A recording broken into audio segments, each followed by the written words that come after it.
Okay, we got our 7 pieces. We got our 3 inside pieces. We got the next 2 is our neck pieces. One there, and then the last 2 are going to be our outside pieces. So that will give us our 7 pieces that we need to make the head.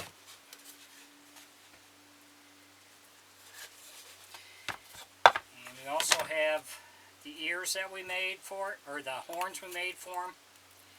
And they're all coated and ready to be sanded down. So we'll start with gluing the inside pieces together, and then we'll move on and add a piece at a time as we go along.